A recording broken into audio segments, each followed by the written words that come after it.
সবাইকে আমন্ত্রণ কুল স্পোর্টস 24-এ। এতক্ষণ শিরোনাম শুনছিলেন, আপনাদের সাথে আছি রেজওয়ানুজ্জামান। দিনের দ্বিতীয় ম্যাচে এই মুহূর্তে শ্রীলঙ্কার বিপক্ষে টস জিতে ব্যাট করছে পাকিস্তান। আর কাল দুই ম্যাচ দুবাইয়ে আইসিসির একাডেমি মাঠে বিকাল 4টায় দক্ষিণ আফ্রিকার প্রতিপক্ষ ওয়েস্ট ইন্ডিজ। একই ভেন্যুতে দিনের দ্বিতীয় ম্যাচে নিউজিল্যান্ডের বিপক্ষে বিশ্বকাপ অভিযান শুরু হবে ভারতের। রাত 8টায় শুরু হবে সেই ম্যাচ।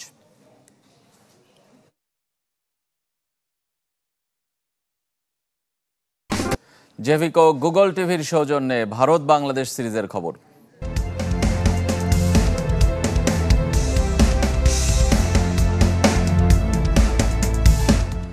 গোয়ালিয়রের নতুন ক্রিকেট স্টেডিয়াম অপেক্ষায় প্রথম আন্তর্জাতিক ম্যাচ আয়োজনে। প্রথম বিদেশি দল হিসেবে সেখানে পা রাখল বাংলাদেশ, করল অনুশীলন। তবে নতুন স্টেডিয়ামের উইকেট কেমন হবে তা নিয়ে ধোঁয়াশায় টিম ম্যানেজমেন্ট। গোয়ালিয়র থেকে আশ্রিক রুদ্র রিপোর্ট। শ্রীমন্ত মাধবরাও সিন্ধিয়া ক্রিকেট স্টেডিয়ামে প্রথমবার পা রেখেছে কোনো আন্তর্জাতিক দল, আর গোয়ালিয়রে 14 বছর পর। তাপমাত্রা 35 ডিগ্রিরও বেশি ভর দুপুরে রোদের প্রখরতা মধ্যপ্রাচ্যের অনুভূতি দেয়। তাই তো নির্ধারিত সময়ের আধ ঘন্টা পর মাঠে নামে টাইগাররা। শ্রীমন্ত মাধবরাও সিন্ধিয়া ক্রিকেট স্টেডিয়ামে 16টি উইকেট, তবে কোন উইকেটে খেলা হবে তা কিন্তু স্পষ্ট নয়। একটি উইকেট ঢেকে রাখা হয়েছে, ধারণা করা হচ্ছে সেখানেই হবে প্রথম টি-20। হেড কোচ চন্ডিকা হাথুরু সিংয়ে চেষ্টা করেছিলেন উইকেটের গতি প্রকৃতি বোঝার, তবে তাকে কিন্তু সেই সুযোগ দেয়া হয়নি। ঢেকে রাখা উইকেটের পাশে অনেকক্ষণ দাঁড়িয়েছিলেন হাথুরু। কেমন আচরণ করতে পারে তার কোনো ধারণা পেলেন না। নিক পোথাসকে পাশে পেয়ে ঝাড়লেন হতাশা। তানজিদ তামিম, পারভেজ ইমন, লিটন দাসরা লম্বা সময় ব্যাটিং সেশন করেছেন। শরীফুলের বলে হাতে আঘাত পেয়ে নেট ছেড়ে যান শান্ত। বরফ দিয়ে আবারও ব্যাট করেন। রিশাদ, মিরাজ, রাকিবুলদের সাথে হাত ঘুরিয়েছেন মাহমুদুল্লাহ রিয়াদ। ম্যাচে বল করার জন্য যে তিনি প্রস্তুত তারই আভাস দিলেন দলের সবচেয়ে সিনিয়র ক্রিকেটার। জাকের আলী, তাওহিদ হৃদয়রা 22 গজে ঝড় তুলেছিলেন। শেষ দিকে তাসকিন, শরীফুলরাও ব্যাট হাতে নিজেদের ঝালিয়ে নিয়েছেন। শুক্রবার ফ্লাডলাইটের আলোতে অনুশীলন করবে টিম বাংলাদেশ। আশ্রিক রুদ্র, চ্যানেল 24, গোয়ালিয়র, ভারত। ঐতিহ্যের নগরী গোয়ালিয়রে ফিরছে ক্রিকেট, আর তা স্মরণীয় করে রাখতে নানা আয়োজন সিন্ধিয়া পরিবারের, যাদের রাজত্ব এই শহরে। সেই পরিবারের যুবরাজ মহানারিয়ামান রাও সিন্ধিয়া জানিয়েছেন, সঙ্গীত, সংস্কৃতি আর খাবার সবকিছুই তুলে ধরা হবে ভারত ও বাংলাদেশ দলের সামনে। কানপুর থেকে আশ্রিক রুদ্রর আরেকটি রিপোর্ট। ভারতের ঐতিহাসিক শহর গোয়ালিয়র দুর্গ, রাজপ্রাসাদ আর স্থাপত্য শৈলীর সংমিশ্রণে ঐতিহ্যের নগরী। দীর্ঘদিন পর যার সঙ্গে মিশে আছে আন্তর্জাতিক ক্রিকেট। শহরের ঐতিহ্য ও সংস্কৃতি ফুটিয়ে তোলার চেষ্টা থাকবে ঐতিহাসিক ম্যাচটিতে। সঙ্গে ম্যাচের আগে কনসার্ট, যেখানে ভারতের জনপ্রিয় শিল্পীর পাশাপাশি থাকবে স্থানীয় পারফর্মাররাও। এছাড়া ডিজে ও লাইট শো। মধ্যপ্রদেশ ক্রিকেট অ্যাসোসিয়েশনের বিশেষ পরিকল্পনা সরাসরি তদারকি করছে গোয়ালিয়রের রাজ পরিবার। It's a big momentous occasion for us that after 14 years 14 বছর পর আন্তর্জাতিক ম্যাচ হবে এখানে। আমরা সবাই রোমাঞ্চিত। সবাইকে খুশি করার জন্য যা যা করণীয় সবই চেষ্টা করব। ম্যাচের আগে একটা অনুষ্ঠান আয়োজন করতে চাই, তবে সবকিছু নির্ভর করছে বিসিসিআই এর অনুমতির উপর। we're still discussing with the BCCI regulators. গোয়ালিয়রের সুস্বাদু খাবার আর সংস্কৃতির সাথে পরিচিত হতে ভারত ও বাংলাদেশের ক্রিকেটারকে আহ্বানও জানিয়েছেন যুবরাজ। দু দলের সম্মানে নৈশভোজের আয়োজনও করেছে। We're organizing some special menus for their dinners as well. অবশ্যই দুই দলের জন্য বিশেষ ডিনারের আয়োজন করতে যাচ্ছি। আশা করব গোয়ালিয়র আর মারাঠাদের খাবার তাদের ভালো লাগবে। অনুশীলন শেষে বিশেষ ডিনারটি তাদের ক্লান্তি দূর করবে। So that they can enjoy their meals after their practice. রোববার টি-20 ম্যাচে দর্শকের ঢল নামবে প্রায় 30,000 আসনের স্টেডিয়ামে। তাদের জন্য বিনামূল্যে পানি, সেলফি বুথ সহ থাকবে নিরাপত্তা।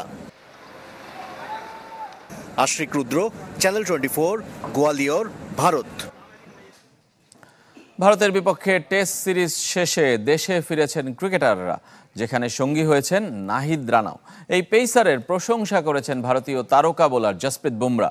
পাকিস্তানকে হারাতে পারলেও কেন রোহিত কোহলিদের কাছে ছন্ন ছাড়া বাংলাদেশ, সে কারণ জানিয়েছেন নাহিদ রানা।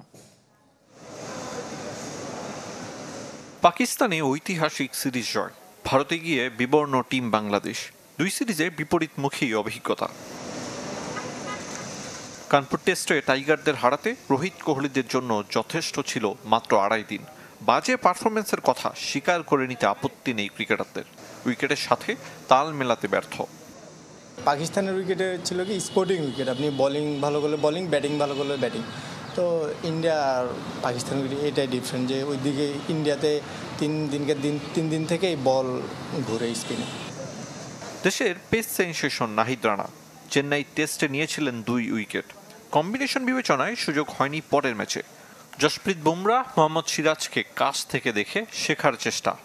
বুমরা বলতেছিল যে অনেক ভালো এফোর্ট দিছো, ভালো বোলিং করছো। এমনিতেই নর্মাল ম্যাচের মধ্যে যা কথা হয়। শুধু গতির উপর নির্ভরশীল হতে চান না নাহিদ রানা, বোলিং বৈচিত্র্য নিয়ে কাজ করার কথা বলেছেন। যত্নবান হবেন ফিটনেসের প্রতিও। সবচেয়ে জোরে বল করতে বলের এরকম কোনো ইচ্ছা নেই। ইচ্ছা আছে একটাই, যে নিজেকে ফিট রাখা এবং টিমের প্ল্যান অনুযায়ী বোলিং করা। এ মাসেই বাংলাদেশ সফরে আসবে দক্ষিণ আফ্রিকা। সাদা পোশাকে প্রোটিয়াদের বিপক্ষে রঙিন হতে চান নাহিদ রানা। আরিফুল ইসলাম, চ্যানেল 24, ঢাকা। ফুটবলের খবর। টানা 5বার ফুটবল ফেডারেশন সভাপতি হিসেবে কাজী সালাউদ্দিনের নির্বাচন করা হচ্ছে না। তবে ঠিকই ফুটবল নির্বাচনের প্রধান নির্বাচন কমিশনার থাকছেন মেজবাউদ্দিন আহমেদ। অনুমতি পেয়েছে 133 জন ডেলিগেটের চূড়ান্ত তালিকা। শরতের বৃষ্টি ভেজা দিনে ফুটবল ফেডারেশনে কাজী সালাউদ্দিন সম্ভাব্য শেষবার নির্বাহী কমিটির সভায় সভাপতিত্ব করেন আলোচিত সমালোচিত বাফুফে সভাপতি। যে সভা থেকে চূড়ান্ত হয়েছে তার উত্তরসূরি নির্বাচনের কর্মপরিকল্পনা। গঠিত হয়েছে নির্বাচন কমিশন, চূড়ান্ত হয়েছে ডেলিগেট তালিকা, আর অনুমোদন পেয়েছে আসন্ন সাফের জন্য নারী দলের বাজেট স্থাপন করেছিলেন। সেটা আজকে আমাদের বার্ষিক আর্থিক প্রতিবেদন অনুমোদনের কথা থাকলেও তা হয়নি। পর্যালোচনার জন্য পাঠানো হয়েছে ফিনান্স কমিটিতে। 26 অক্টোবরের নির্বাচন পরিচালনার দায়িত্বে পুরনো মুখ মিসবাউদ্দিন আহমেদ। 5ম মেয়াদে তিনি থাকছেন প্রধান নির্বাচন কমিশনার। বাকি 2 সদস্য সুপ্রিম কোর্টের আইনজীবী এহসানুর রহমান ও সাবেক আমলা সুরাইয়া আক্তার জাহান। গত যে নির্বাচনগুলি অনুষ্ঠিত হয়েছে সেই নির্বাচনগুলি উনি খুব সুচারুরূপে পরিচালনা করেছেন। ওনার উপরে সবাই কনফিডেন্ট ছিল বিদায় তাকে আবার পুনরায় প্রস্তাব করা হয়েছে এবং বোর্ড সেটা সম্মতি দিয়েছে। ওনার উপরে সবাই আস্থা রেখেছেন বিদায় বা বিকল্প নাম নিয়ে আলোচনা হয়। আপিল কমিটির সুপারিশ করা ডেলিগেশন তালিকা অনুমোদন দিয়েছে নির্বাহী কমিটি। 139 ক্লাব ও সংস্থার মধ্যে চূড়ান্ত হয়েছে 133টি। আপিল শুনানিতে ভোটাধিকার বাতিল হয় ফেনী, গোপালগঞ্জ, শেরপুর ও লালমনিরহাট জেলা ফুটবল অ্যাসোসিয়েশনের। আদালতে মামলার কারণে আগেই বাদ পড়েছিল যশোর ও সাতক্ষীরা ডিএফএ। 139 জনের বিষয় ছিল, 2 জনের কিন্তু আপনার আগেই এটা তার বিষয়টা সমাধান হয়ে গিয়েছিল। 4 জনকে আপনার যে আপিল যে শুনানির যে বোর্ড ছিল তারা বিভিন্ন কারণে পর্যালোচনা করে তাদেরকে স্যাংশন দিয়েছেন। সেই কারণে আমরা সেটাতে আপনার দেখেছি ওনাদের যেটা বিষয় এবং ওনাদের উপর সর্বোচ্চ সম্মান রেখে যতটুকু ওনারা করেছেন সেটারই আজকে বোর্ডে যেটা আসছে 133 জনের সেটারই অ্যাপ্রুভাল দেওয়া হয়েছে। 19 সদস্যের নির্বাহী কমিটির সভায় এদিন সশরীরে উপস্থিত ছিলেন 10 জন। অনলাইনে যুক্ত হন ইমরুল হাসান, জাকির হোসেন, আব্দুল ওয়াদুদ পিন্টু ও ইলিয়াস হোসেন। ছিলেন না 4 সভাপতির 3 জন, কাজী নাবিল আহমেদ, মহিউদ্দিন মহি ও আতাউর রহমান ভুইয়া মানিক। জহের সাগর, চ্যানেল 24, ঢাকা।